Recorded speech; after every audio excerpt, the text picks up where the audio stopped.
श्री हनुमान जी महाराज के पास 8 सिद्धियां नवनिधियां हैं, लेकिन ये प्रसाद कैसे मिला? बोले असवर दीन जानकी माता।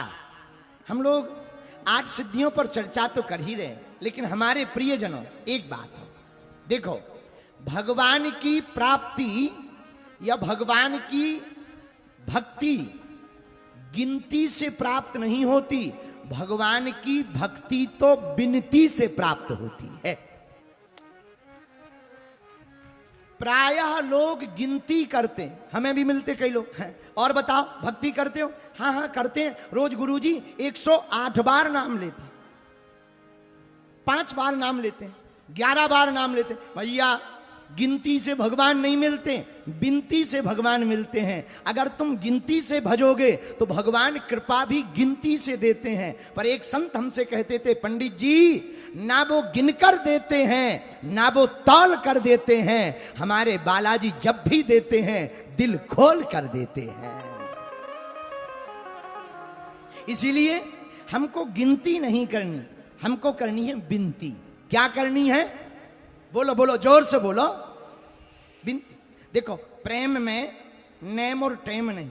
नारद भक्ति सूत्र में श्री नारद जी कहते, अनिवर्चनीयम प्रेम स्वरूपम मूका स्वादनवत प्रकाशते। प्रेम का स्वरूप वचनीय नहीं है, अनिवर्चनीयम। इसे बोला नहीं जा सकता, कहा नहीं जा सकता। जिसे प्रभु से प्रेम हो जाता है वो फिर बोल नहीं पाता। हमारे पूज्य दादा गुरुजी कहते थे, जिससे प्रेम होता है उससे बातें कम आंखें ज्यादा बोलती हैं। बातें कम आंखें ज्यादा बोलती हैं। तो भक्त का लक्षण क्या? भक्त का लक्षण ही यही, तत् सुख सुखित्वम। जिसमें प्रभु का सुख हो वही भक्त का सुख होना चाहिए। यही भक्त का प्रथम लक्षण है। बोलो सीताराम।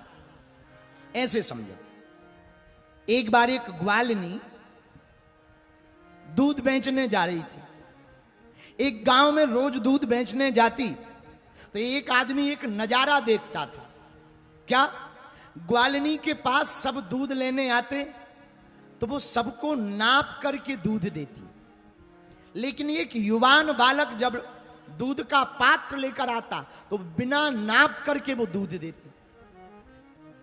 तो उस व्यक्ति ने किसी से पूछा कि ये सबको नाप कर दूध देती, इस युवक को प्रतिदिन बिना नाप करके दूध देती, समझ में नहीं आया है, ये क्या कारण है? तब मुस्कुराते हुए एक व्यक्ति ने कहा, बाकी तो सब इसके ग्राहक हैं, सब दूध का क्रय करने वाले हैं, लेकिन वो जो युवक है वो प्रेमी है, प्रेमी को नाप तौल करके दूध नहीं दिया जाता है।